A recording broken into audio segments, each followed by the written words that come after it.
Hello everyone, Ariam here, and welcome back to another episode of Cenozoic Spotlight. Today we are talking about the Miracinonyx, which is also known as the American cheetah.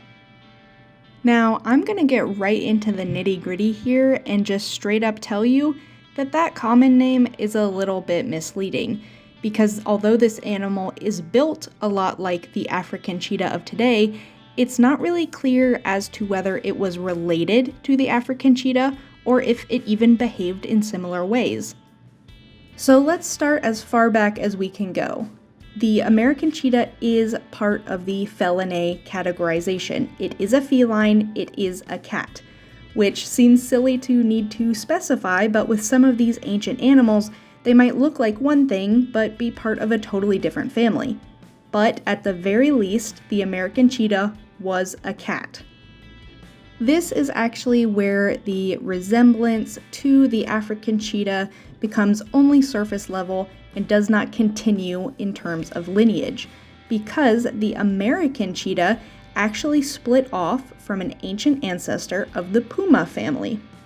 There are two living members of the puma categorization, the jaguarundi of Central and South America, and the puma found all across the Americas.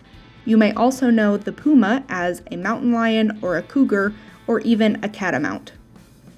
If you think about it, this probably does make sense. The puma family members that are alive today only exist in the Americas, so its ancestor also existed in the Americas, and if the American cheetah was an offsplit of that earlier ancestor, it would have been in generally the same location.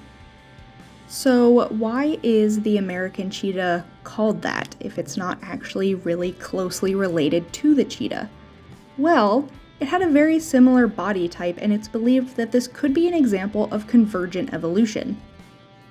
I've spoken about it a bit in the past, but convergent evolution is the idea that two species end up with similar traits, not because they're related in any way, but because they exist in similar environments with similar pressures that select for similar traits.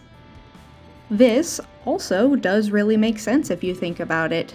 Today's African cheetah does really well on African savannas where there is wide open territory with not a ton of trees in the way, and a large part of the middle United States follows that same sort of environment with the prairies.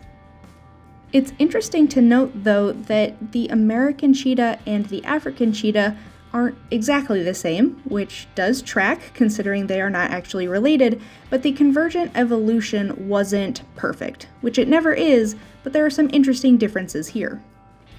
Ancient American cheetahs were more robust, larger, and heavier, which could have been problematic while running, and they also retained the ability to retract their claws, which is something that cheetahs do not have. They have fully extended claws, more like dogs. So the idea is that the American cheetah may have adapted somewhat toward running on open prairies, but may have also retained the ability for different behaviors like climbing trees and grappling with different prey. So while not true in terms of genetics and lineage, in terms of behavior and morphology, it's easiest to think of the ancient American cheetah as a cross between today's cougar and African cheetah.